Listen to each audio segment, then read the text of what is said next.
Bayangkan, langit bumi sekarang bukan cuma milik NASA dan lembaga antariksa negara. Elon Musk, dengan SpaceX-nya, telah bermain di arena yang dulu eksklusif milik pemerintah. Dia mengirim roket, kapsul astronot, dan misi orbital komersial yang menantang otoritas tradisional di angkasa. Sekarang, ada satu pertanyaan besar. Apakah Musk telah mengalahkan NASA di permainannya sendiri? Di video ini, kita akan mengupas ambisi ruang angkasa Musk, kontrak besar yang diraih, dan bagaimana itu mengubah peta kekuasaan di orbit bumi. Sejak awal, SpaceX menunjukkan kemampuannya dengan roket Falcon 9 yang bisa digunakan ulang, menurunkan biaya peluncuran luar angkasa dibanding roket tradisional. Di sisi lain, NASA harus menyesuaikan diri. Daripada mengendalikan semuanya sendiri, NASA memberi kontrak ke SpaceX untuk misi kargo, astronot, dan bahkan di orbit ISS. SpaceX mendapat kontrak besar senilai $843 juta dari NASA untuk misi di orbit ISS. Ini menandai titik di mana perusahaan swasta tidak hanya bekerja bersama NASA, tapi menjadi mitra penting dalam mengontrol orbit bumi. Musk menargetkan Starship sebagai wahana orbital masa depan besar milik SpaceX.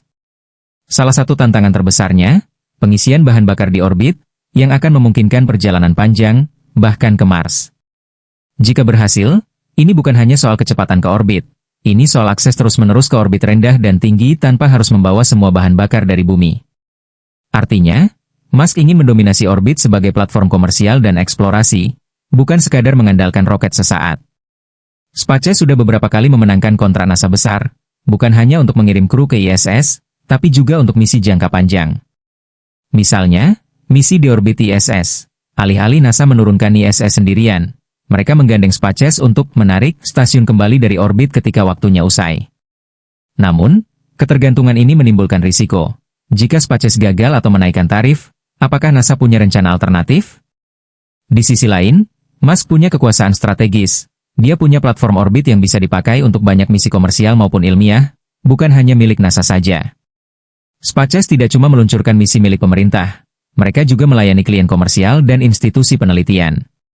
Proyek masa depan termasuk Fab Ships, kapal kecil di orbit, untuk manufaktur chip di ruang hampa, ide radikal yang dapat merevolusi industri semikonduktor.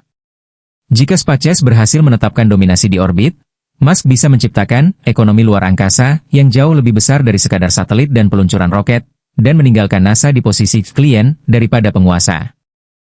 Twist 1, Musk sebenarnya bukan hanya penantang NASA, dia telah menjadi bagian dari strategi NASA itu sendiri.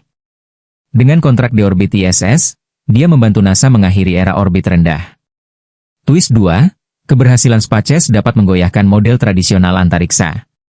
Jika perusahaan swasta bisa menurunkan biaya peluncuran dan mengontrol orbit, misi luar angkasa besar seperti basis di orbit, pabrik di ruang angkasa, atau misi kolonisasi bisa menjadi nyata, bukan hanya mimpi NASA lama. Twist 3, tapi risiko besar tetap ada. Dengan kontrol orbit, SpaceX bisa jadi terlalu dominan. Bagaimana jika Musk menarik diri atau menaikkan harga? Atau misi luar angkasa swasta menjadi terlalu tertutup untuk riset publik? Jadi, kemenangan Musk atas NASA bukan sederhana. Ini adalah redefinisi siapa yang menguasai ruang angkasa. Masa depan orbit bumi mungkin ada di tangan satu orang, atau perusahaannya, bukan agensi antariksa pemerintah semata. Jadi teman-teman, ini bukan sekadar perlombaan roket, ini perebutan kedaulatan orbit bumi.